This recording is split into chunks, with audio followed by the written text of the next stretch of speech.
love stories.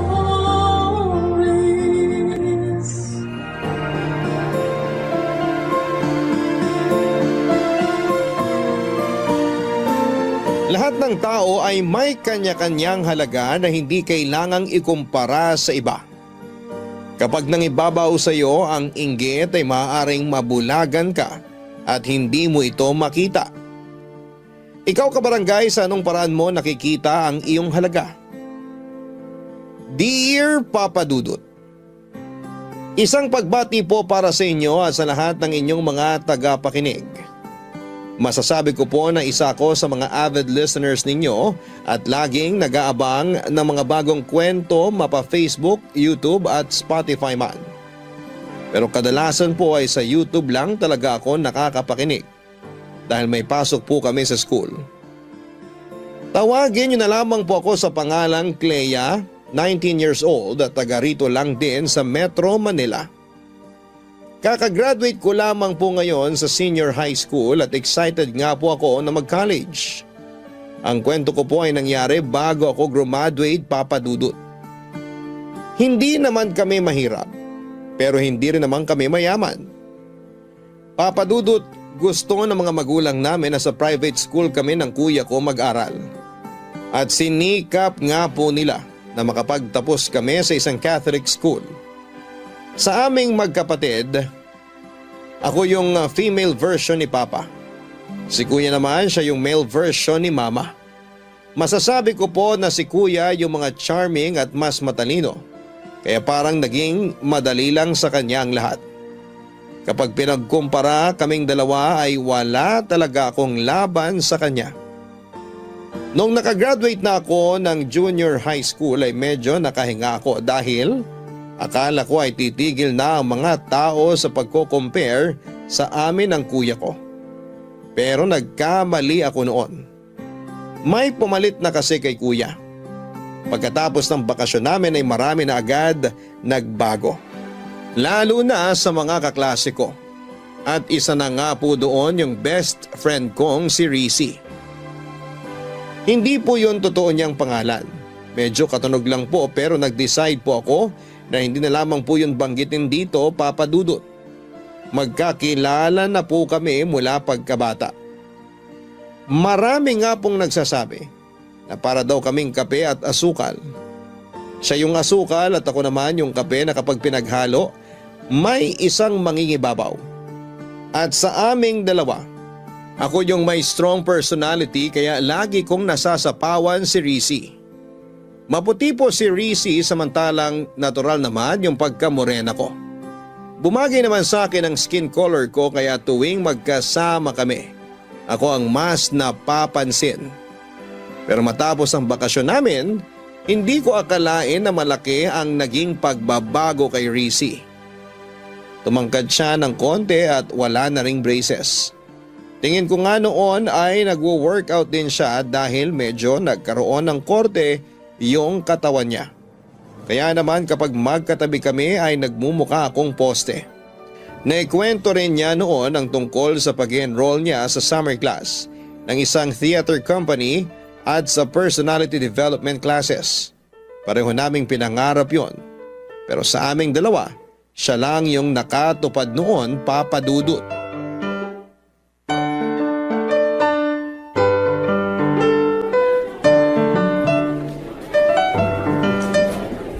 Oh my gosh! Hindi ka maniniwala sa nangyari kanina. Bakit? Ano ba nangyari? Eto na nga! Nakasalubong ko si Gino. Yung crush mong varsity player na di ka naman pinapansin? Shh! Ano ka ba? Dati yun. Hindi na ngayon kasi nginitian niya ako. Talaga? Taray mo Hindi lang yun. Meron pa. Ano? Nagkausap ba kayo tapos naging friends na? Hindi. Iba naman to. Si PJ, naaalala mo? Yung classmate ko sa dati kong school. Nakasama ko siya sa theater. Ang galing niya kumanta. Sana nga nakasama ka para na-meet mo rin siya. Wala Puro gaming lang ako sa bahay nung bakasyon. Pumunta kami sa Ilocos. Bumisita kami sa mga kamag-anak. Tapos yun, pagbalik namin, nagbasa-basa na lang ako ng books at nanood ng K-drama series. Ay, halos pa ulit-ulit lang yung ginagawa ko. Buti ka pa nga eh. Ako kasi halos wala ng time para sa mga ganyan. Nung natapos yung workshop ko, in-enroll agad ako ni Mommy sa personality development classes. Laking tulong din kaya. Kapag iniisip ko nga kung paano ako humarap sa ibang tao dati, sobrang mahiyain pala ako noon. Buti na lang kasama kita lagi. Ikaw mahiyain? Lah, san banda? Ang sama mo. Bully ka ah. Namiss lang kasi kita. Di naman tayo nagkita ng buong bakasyon. Kaya nga ngayon, nagulat ako na ang laki na ng pinagbago mo. Glow up yarn? Kailangan ko rin to, no? Tingnan mo, napapansin na ako ng mga crush ko. Samantalang dati, dinadaan-daanan lang nila ako. Ah, ganon. Yun pala purpose ng pag-glow up mo na yan, ah. Parang gano'n na rin. Pero yung main reason talaga, gusto ni Mommy na maboost yung confidence ko. At syempre, hindi naman mangyayari yon kung wala akong gagawin, di ba? Oo na. Uy, si Kylie oh. Papunta yata dito. Hi, Rissy! Ate Kylie, na-miss kita. Kumusta naman summer mo? Okay naman, pumunta kami sa Korea, then pagbalik namin dito sa Philippines, pumunta naman kami ng Siargao. Wow, nice naman. By the way, si Clea nga pala, bestie ko. Oh, hi, Clea! Siguro babad ka rin sa beach, no? Ano ka ba ate? Natural yan. Black beauty kasi siya. Talaga? Nakakainggit naman. Tingnan mo tong skin ko, next week wala nang silbi yung pagpapatan ko. Samantalang ikaw, forever na ganyan yung skin? Ang unfair nito ah, dapat ako rin. Hindi naman. Bestie, sorry ha. Pero malapit na palang mag-start class ko. Ate Kylie, punta na ako sa room namin. Okay, sige, may gagawin na rin naman ako. Bye, Rissy. Kita na lang tayo mamaya.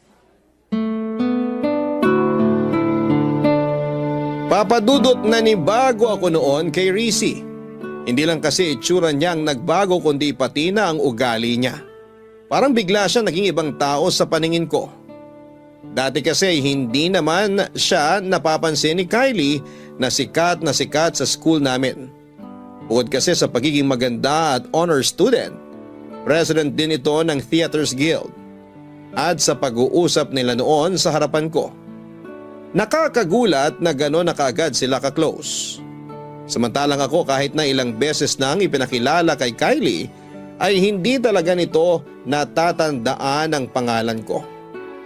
Hindi lang kasi yon ang unang beses na ipinakilala ako ni Rissy dahil doon ay nasaksihan ko kung paano sila mas naging malapit sa isa't isa. Lagi nang inaaya ni Kylie ang best friend ko. At syempre isinasama naman niya ako.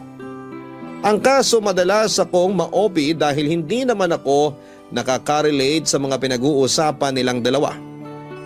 Kung nagulat ako na mabilis lang naging malapit sa isa't isa sina Rissy at Kyla, mas nagulat ako noong magsimula ng pansinin ni Archie ang best friend ko. Mutual crush namin si Archie at may usapan kami na kung liligawan man ito ang isa sa amin ay if-friend zone lang namin ito. Naniniwala kasi kami na forever na kaming magiging mag-best friend. Kaya naman nagulat na lamang ako sa mga naikwento ni Rissy nang minsan niya ulit akong isama sa cafe kasama si Kylie Papadudut.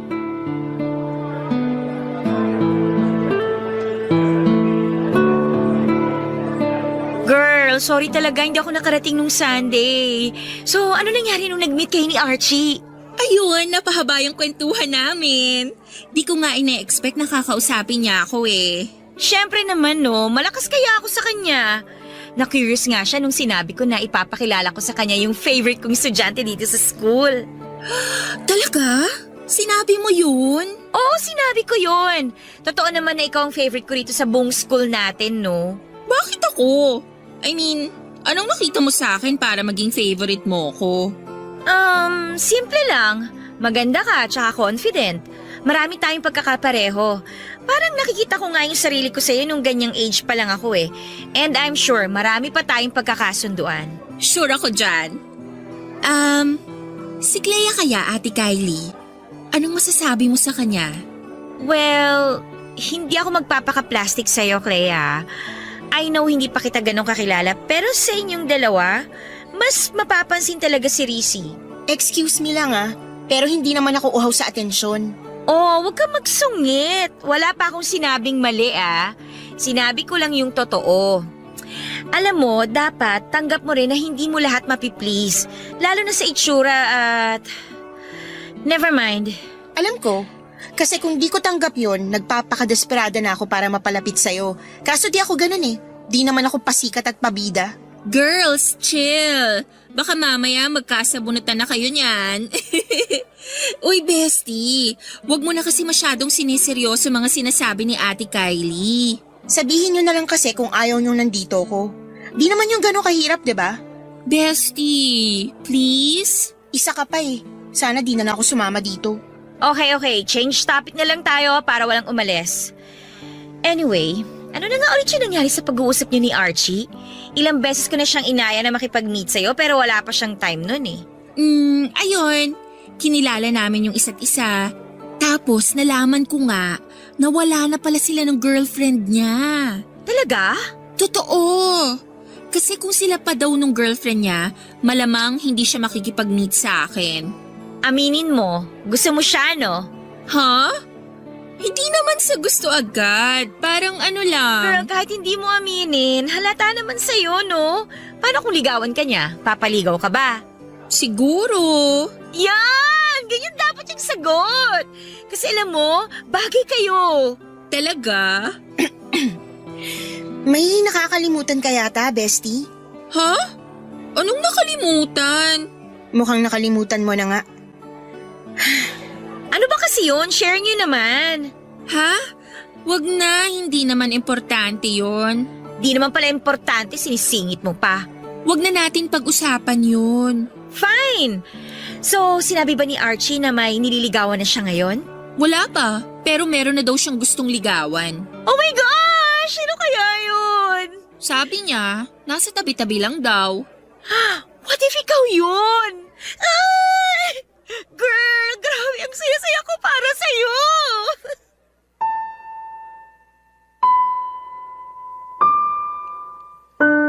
Papadudot halos napanisa na nga ako ng laway habang nag-uusap silang dalawa na parang hindi nila ako kasama. Hindi ko man aminin, alam ko na sinasadya rin nila yon. Lalo na si Kylie. Pero nasaktan ako sa parte na parang naging katulad na rin ni Kylie ang best friend kong si Rizzy. Alam ko rin na hindi naman talaga niya nakalimutan yung usapan namin tungkol kay Archie. Pero sinadya niyang magmaang-maanga noon para hindi maudlot yung pagpapabida niya. Laging ganon ang eksena sa buong school year namin noong grade 11. Madalas na naming makasama sina Kylie at Archie pero halos hindi naman nila ako pinapansin. Para lang akong hangin noon tuwing magkakasama kami. Pero dahil mahalaga rin para sa akin ang best friend ko, ay tinis ko na lamang ang hirap ng pakikisama sa mga bago niyang kaibigan. Isa pa ay alam ko rin naman, nag-graduate na sina Kylie at Archie kaya darating din yung panahon na kaming dalawa na lamang ulit ang laging magkasama. Gaya ng inaasahan ko, nagkaroon ng relasyon sina Rizzy at Archie. Hindi ko na ipinaalala pa sa kanya yung usapan namin dahil ayokong makaapekto yon sa sayang nararamdaman niya. Inalis ko na lamang sa isipan ko na hinahangaan ko rin ang boyfriend niya para hindi yon maging issue sa aming dalawa. Pero hindi rin naman nagtagal ang relasyon nila, Papa Dudut. Hindi raw kasi naniniwala noon si Archie na may patutunguhan ang relasyon ng isang college at isang high school student. Hanggang sa nabalitaan na lang namin na nakipagbalikan pala si Archie sa ex-girlfriend nito. Si Kylie naman ay parang nakalimutan na rin noon si Rizzy. At syempre hindi ko siya iniwan.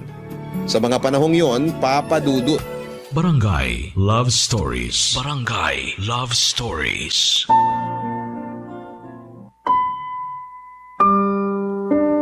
Papadudot, akala ko po noon na ituloy-tuloy na yung pagiging maayos ng friendship namin ni Rizzy.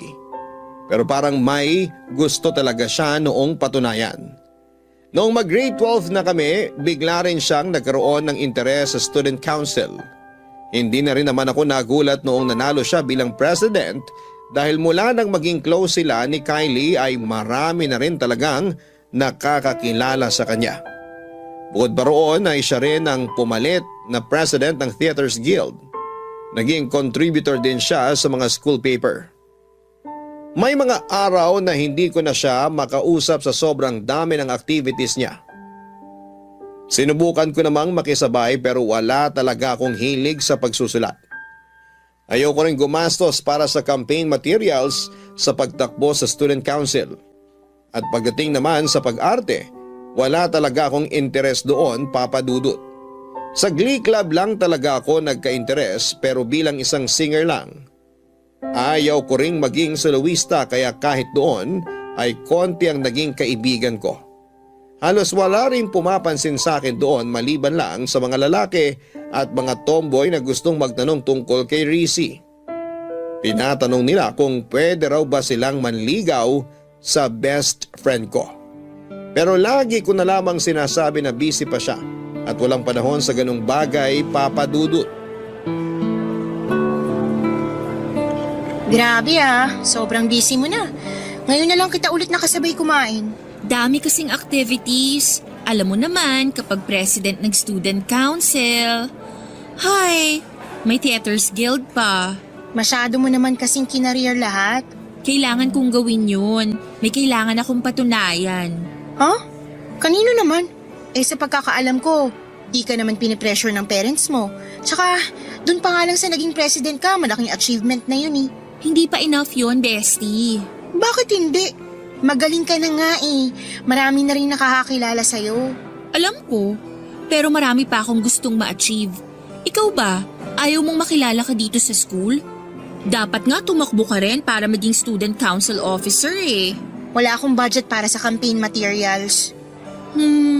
Kung ayaw mo yon, bakit di mo itry sa ibang club para maging active ka rin? Boring naman kung sa Glee Club ka lang. Bestie, masaya na ako doon. Okay na ako sa ganito. Hindi ko naman kasi kaya yung ginagawa mo. Kala mo lang hindi mo kaya. Tignan mo ako. Ganyan din mindset ko dati, di ba? Magkaiba tayo. Tsaka, ibang-iba ka na ngayon. Parang wala ka nang di kayang gawin. Hindi ka ba napapagod? Napapagod. Siyempre tao pa rin naman ako, no? Pero dito ako masaya. Alam mo, may naisip na ako para sa ating dalawa eh. Ano yun? What if i-push natin na makapasok sa top 3? Seryoso ka ba, bestie? Di ba, masaya naman tayo kahit top 10 lang? Okay ka na dun? Alam kong magandang goal naman yung sinasabi mo, pero hindi kasi madali para sa akin, bestie. Magkaiba tayo. Paano magkaiba? Matalino ka rin naman ah. Hindi yun ang ibig kong sabihin. Ano kasi, hindi lang naman pag-aaral yung inaatupag ko kahit nakauwi na sa bahay. Marami ding gawain doon. Di katulad sa inyo na merong kasambahay. Pwede mo pa rin naman i-manage yung oras mo para mas makapag-focus ka sa pag-aaral. Hindi yun ganun kadali, bestie. Tsaka kung ipupush ko yung top 3 na yon, hindi maiiwasan doon yung mapagastos. Hindi naman kami mayaman eh.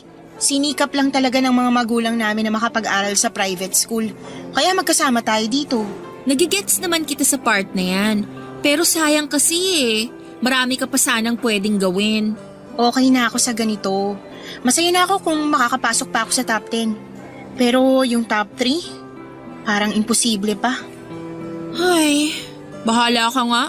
Basta ako, sisikapin kong magkaroon ng major achievements bago man lang matapos tong school year. Support na lang kita.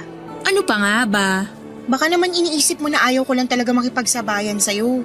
Hindi ko lang talaga kaya yung gasto sa mga ginagawa mo. Nakakaintindi rin naman ako, bestie. Pero kung gugustuhin mo rin naman talaga yon, magagawan mo ng paraan eh. Bestie naman. Fine! Di na kita pipilitin.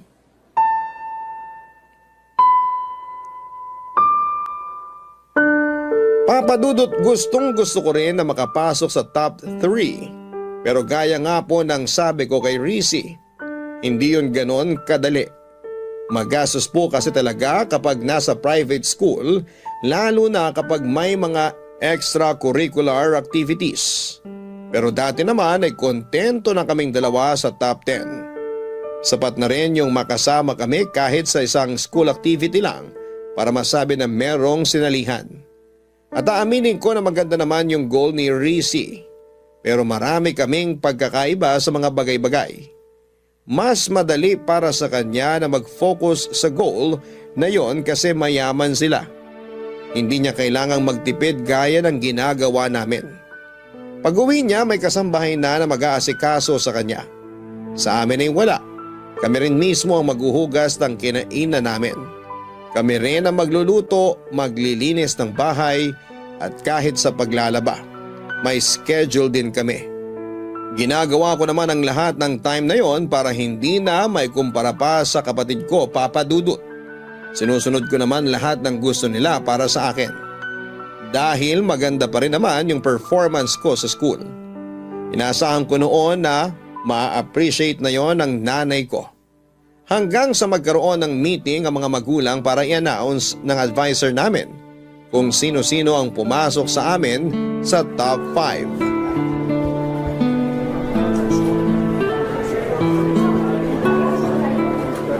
Galing naman ni Rizzy, anak.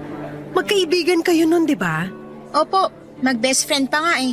Tsaka magaling po talaga siya, ma. Active din kasi siya dito sa school. Sa narinig ko kanina, president pala siya ng student council. Opo, ma. Siya rin yung president ng Theaters Guild. Naku, marami pala talaga siyang inaasikaso, no? Napakasipag na bata. Kahit anak mayaman, nagsisikap talaga siya na magkaroon ng malaking achievement. Isipin mo yun, busy siya pero pasok pa sa top 5. Malaking tulong din po kasi na nakakasali sa mga activities eh. Ikaw ba, wala kang sinasalihan? Meron naman po, ma. Pero hindi kagaya ni Rizzy na sinasalihan lahat. Magastos kasi yung iba. Wala naman yan sa gastos, anak. Pagsisikapin mo talaga, walang imposible. Tignan mo siya, oh. Ang ganda-ganda niya. Ang saya niyan tignan. Top 6 ka dati, tapos top 8 siya. Pero ngayon top 5 na siya.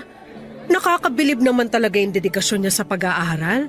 Swerte ng mga magulang niya sa kanya. May tutor naman siya, kaya mas napataas niya pa yung grades niya. Ganun ba? Eh di magpa-tutor ka sa kuya mo. Malaman, nakikita niyo pa ba si kuya sa bahay? Paano pa ako magpapaturo sa kanya? Ay, sa bagay. Busy rin kasi yung kuya mo. Hindi madali yung ginagawa niya kasi siya na nagpapaaral sa sarili niya. Ayaw niya kasi maging pabigat sa amin ng papa mo. Para daw mapagtuunan pa namin yung pagbabayad ng tuition mo at saka syempre yung baon mo araw-araw. Alam ko naman po yon, ma. Kaya nga hindi na ako sumasali sa mga extracurricular activities eh. Kahit nga sa field trip, hindi na ako sumasama. Oh, nagtatampo ka ba anak? Pasensya ka na ha. Sapat lang kasi para sa tuition mo yung kaya namin ng papa mo. Alam mo naman na hindi rin kalakihan yung sweldo namin, di ba? Hindi naman po yun issue sa akin, ma. Mabuti naman kung ganon. Naktignan mo oh, daming kumakausap kay Rizzy. Mukhang sikat talaga siya rito sa school nyo ah. Ibang-iba na siya. At least siya nakalabas na sa comfort zone niya. Kausapin niyo na rin po kaya. Ayan na siya oh, papunta na rito. Hi, tita! Uy, bestie, congrats sa atin ha! Iha! Congratulations! Nasaan nga pala yung parents mo? Hindi po nakapunta eh. Hectic po kasi sked nila. Oh, sayang naman. Pero congrats pa rin sa'yo, ha? Ang galing-galing mo naman. Thanks, tita! Magaling din naman po si Clea. Sayang lang kasi hindi siya nakapasok sa top 5. Sabi ko nga po sa kanya, i-push namin na makapasok sa top 3 eh. Kaso ako lang yung may pag-asa ngayon na ma-achieve yun. Ipagpatuloy mo lang yan, Iha. Malayo mararating mo sa pinapakita mong dedication sa pag-aaral. Ganun nga po. Marami pa po kasi akong gustong ma-achieve at gustong gawin bago matapos yung school year. Mabuti yan, Iha. Napakaswerte ng parents mo sa'yo.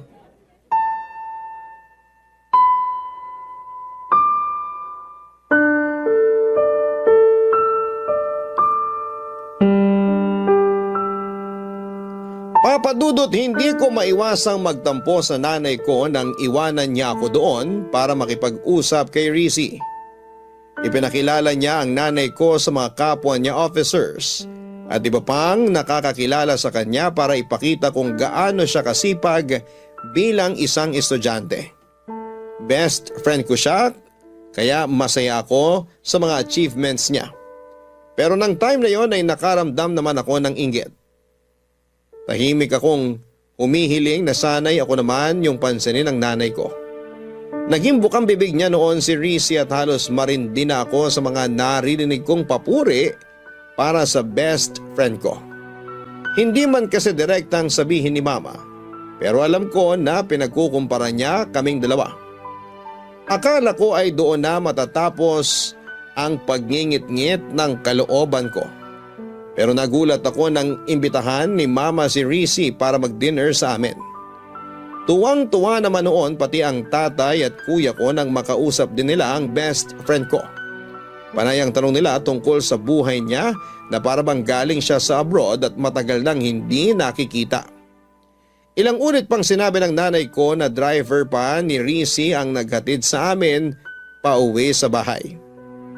Matapos ang araw na yon, nagbago na yung tingin ko kay Rizzy. Pero nag-guilty rin ako dahil ganon pa rin naman siya sa akin kahit na marami siyang kaibigan. Nag-aaya pa rin siya tuwing weekend sa paborito naming coffee shop at siya rin ang laging taya. Pero minsan ay may mga kasama kami mula sa student council o kaya naman ay sa theaters guild. Pinipilit kong maging masaya. Para sa kanya pero totoo lang. Inggit na inggit ako sa buhay na meron siya. Mas lalo pang nadagdagan ang pagkabwisit ko sa narinig kong usapan ng mga kaklase namin noon, Papa Dudut.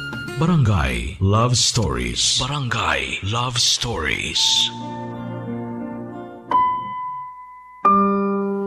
Papa Dudut, nasa comfort ako noon nang marinig ko ang usapan ng mga kaklase ko. Nung una ay si Rizzy ang pinag-uusapan nila. Tungkol yon sa schoolmate namin na gustong manligaw sa kanya na sina Justin at Lance. Mag-best friend ang dalawang yon. Balak daw kasi sanang ligawan ni Lance si Rizzy, pero bago yon may nagugustuhan na raw ito dati at nabanggit nga nila ang pangalan ko. Hindi ko napigilang mainis nang sabihin nila ang si Rizzy yung dapat ligawan at hindi ako. Wala naman sanang problema doon pero sa pagkakasabi nila, para na rin nilang nilait ang itsura ko. Sa best friend ko raw dapat manligaw yung mas gwapo at hindi sa akin.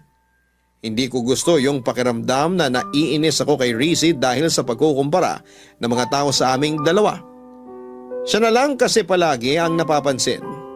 At sa aming dalawa ay mas deserve ng best friend ko lahat ng mas magandang bagay kesa sa akin. Unang-una, pinagkukumpara kami sa itsura. Ang hirap kasi sa ibang Pinoy. Porque mas maputi, yon ang mas maganda para sa kanila. Sa kulay sila ng balat nagbabase. Parang nawawalan ako ng halaga kapag siya yung kasama ko.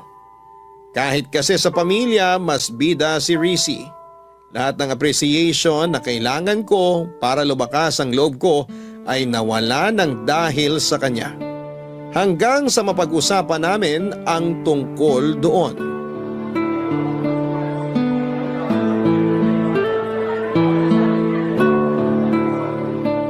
Bakit parang tahimik ka masyado ngayon, bestie?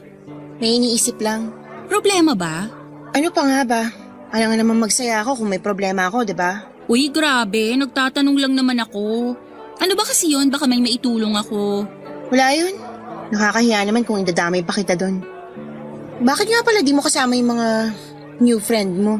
Bakit ko naman sila isasama? Bonding natin to. Minsan ko lang naman sila isama dito sa cafe. Nagtatampo ka ba? Ha? Hindi ah. May narinig lang kasi ako na di ko nagustuhan. Tungkol saan? Sa ating dalawa. Anong ibig mong sabihin? Narinig ko yung mga kaklase natin sa comfort room last time. Pinag-uusapan ka nila. Tapos, ano pang sabi nila? Gusto ka raw ligawan ni Lance. Pero bago yon, may nauna pa raw siyang nagustuhan. Sino naman daw? Sino pa? Eh di ako. Tapos sabi nila, Tapos sinabi nila na ako ang mas dapat na ligawan ni Lance, ganun ba? gano'n na nga. Ay, sabi ko na kaya ka naiinis kasi pinag-compare tayong dalawa. At sa comparison na yon, ako yung the better one, tama? Paano mo naman nalaman yan? Bestie, kahit busy ako, friend mo pa rin ako, no? At nanonotice ko pa rin yung ganong bagay. Kala ko kasi wala ka nang pakialam eh. Grabe ka naman. Ganon ba talaga ang tingin mo sa akin? Naging busy lang talaga ako sa school. Pero 'di ba, nagkakasama pa rin naman tayo. Hindi naman tayo nagbago, 'di ba? Okay naman tayo. Ikaw, okay ka. Masaya ka kasi napapansin ka na ng lahat. Marami ka nang na-achieve. Ako? Eto pa rin. Pati nga parents ko, ikaw na yung gustong-gusto eh. Bukang bibig ka nila. Alam mo, kung mayaman lang ako na kagaya mo, nagawa ko rin sana lahat yun. Madali rin sana para sa akin na makapasok sa top 5. Naiinis ka ba kasi na-achieve ko yung mga yon? Hindi. Masaya ako para sa'yo, totoo yun. Proud nga ako sa'yo eh. Naiinis lang ako sa mga tao na lagi na lang tayo pinag-compare. Yung kapag magkasama tayo, parang wala lang ako. Sa lahat, ikaw yung mas magaling. Mas dapat maging ganito, ganyan. Nakakainis na. At sa tingin mo ba kasalanan ko kaya nangyayari yon? Kasi dapat na kontento na lang ako sa top 10 at sa pagiging mahiyain ko? Ganun ba, bestie? Bestie, hindi. Deserve mo naman yan eh. Kaya nga sabi ko, di ba, masaya naman ako para sa'yo. Kung naiinggit ka, ilugar mo naman, bestie. Kasi wala naman akong ginagawa na makakasama sa'yo. Hindi ko kontrolado yung ginagawa nilang pagkukumpara sa atin. Wala ako doon every single minute para sawayin sila. Pasensya ka na. Hindi ko lang talaga napigilan yung emosyon ko. Alam mo naman na, ang hirap kapag limitado lang yung pwede mong gawin, di ba? Oo na, naiinggit ako. At alam ko rin mali yun, kaya sorry. Ay, hindi nga natin dapat ito pinagtatalunan eh. Malapit nang matapos yung school year at di natin sure kung magkakasama pa rin tayo sa iisang university. Kaya sana maging okay tayo. Sorry talaga, bestie. Sige na. Sorry din na naramdaman mo yon dahil sa akin. Okay na tayo? Kung okay ka, ganun din tayo. Papadudot, naging okay naman kami ni Rizzy pagkatapos ng maliit na pagtatalong yon. Nag-exam na rin kaming lahat sa iba't ibang school at syempre kasama na doon yung top 5 universities sa Metro Manila. Alam ko naman na nasa kinikita ng magulang ko ay mas realistic na makapag-aral ako sa isang state university.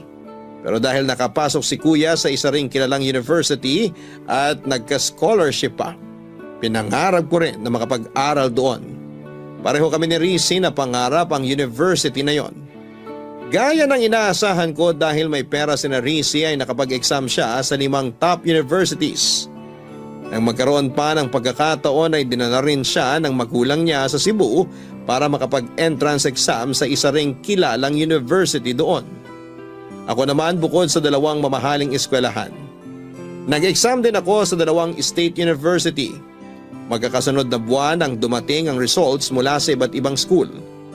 Gaya ng inaasahan ko, nakapasa si Rizzy sa halos lahat ng pinag-examan niya, maliban lang sa State University na gusto ng halos lahat ng incoming college students.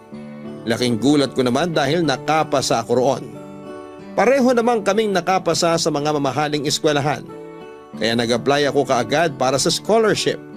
Kapag nakapasa ako, kahit papaano ay may pagmamalaki ako sa mga magulang ko. Pero sa kasamaang palad, hindi ako nakapasa sa scholarship. Kaya sinabi ng mga magulang ko na huwag na lamang ako doong mag-aral, papadudot.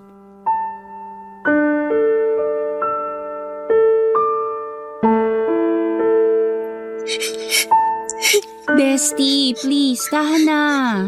Maganda pa rin naman yung papasukan mong university. Pero hindi ako nakapasa dun sa gusto kong school. Magkakahiwalay na rin tayo nun. Eh ano naman, magandang school pa rin kaya yon kahit state university pa yon. Madali kasi sa'yong sabihin yan kasi nakapasa ka sa 5 choices mo. Sa 5, Rizzy. Tapos afford mo pa kahit alin dun. Samantalang ako, dun ako mapupunta sa second choice ko. Pati nga course eh. Second choice ko lang din yun. Ano ka ba, Clea? nakapasa ka sa pinakamagandang state university dito sa Pilipinas. Kaya hindi ko maintindihan kung ano pang kinaiinis mo. Kung nakapasa nga lang ako doon, mas pipiliin ko yun eh. Tapos ikaw, hindi ka pa masaya? Napaka-unreasonable mo naman. Ako? Unreasonable? Alam mo ba kung gaano ko kagusto na makapasok sa top 3 sinasabi mo? Pero hindi ko kaya yung mga gastos para makipagsabayan sa inyo. Pero sa'yo, madali lang yun. May pera ka eh. May tutor ka pa. Sa tingin mo, napasama lang ako sa top dahil may tutor ako? Clea, pinaghirapan ko yon.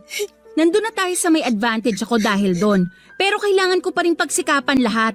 Hindi mo ba nakikita kung gaano ako kapagod palagi? Ginusto mo yan eh.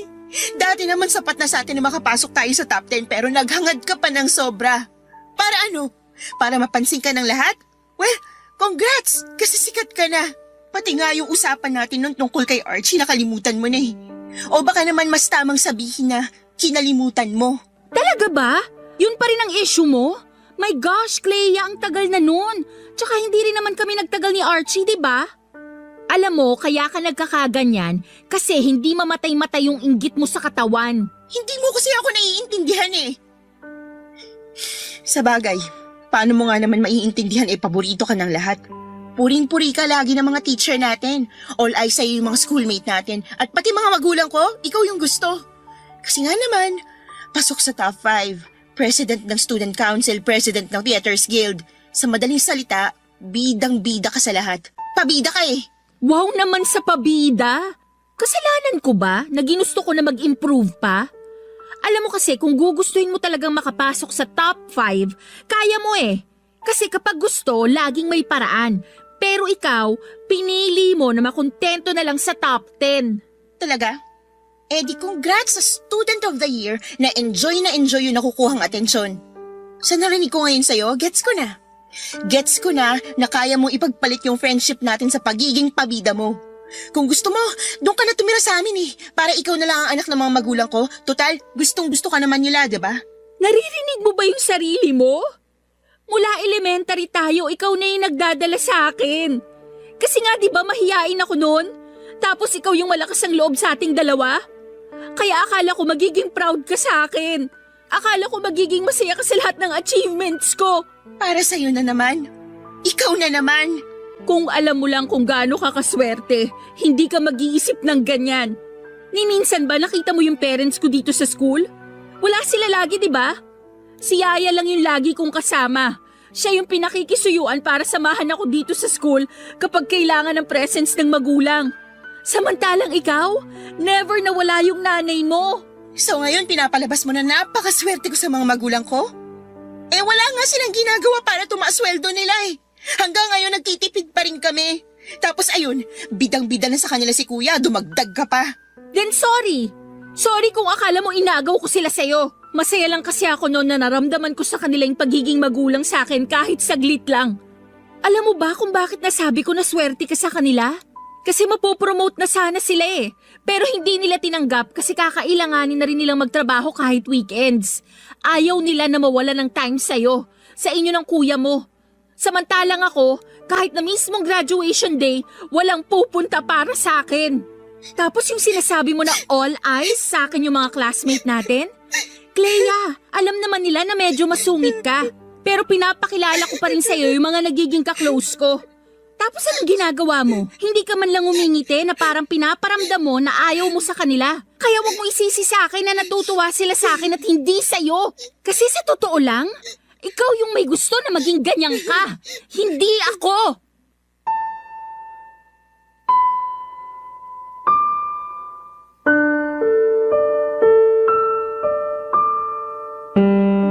Nagulat ako sa narinig ko noon mula kay Rizzy Papadudut. Pero nagalit din ako.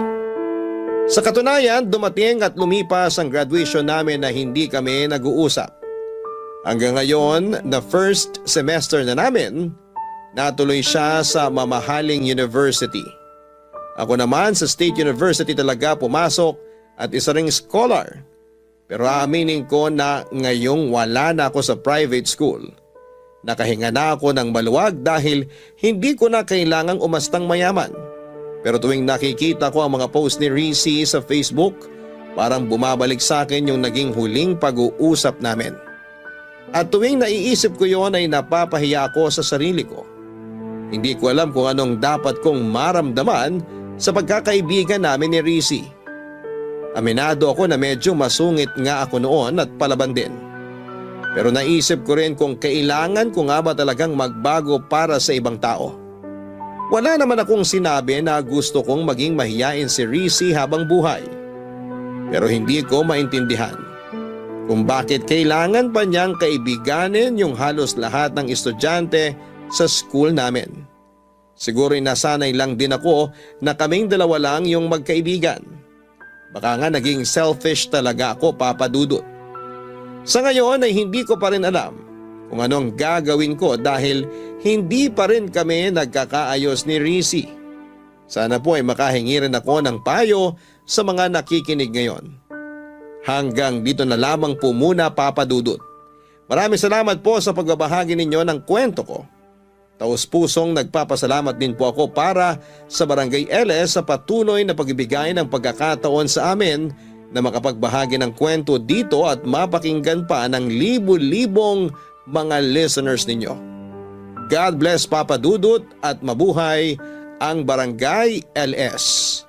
Ang inyong forever kapuso at kabarangay, Clea. Nagustuhan ng iyong napakinggan? Ituloy yan via live stream sa www.gmanetwork.com/radio. Barangay LS 97.1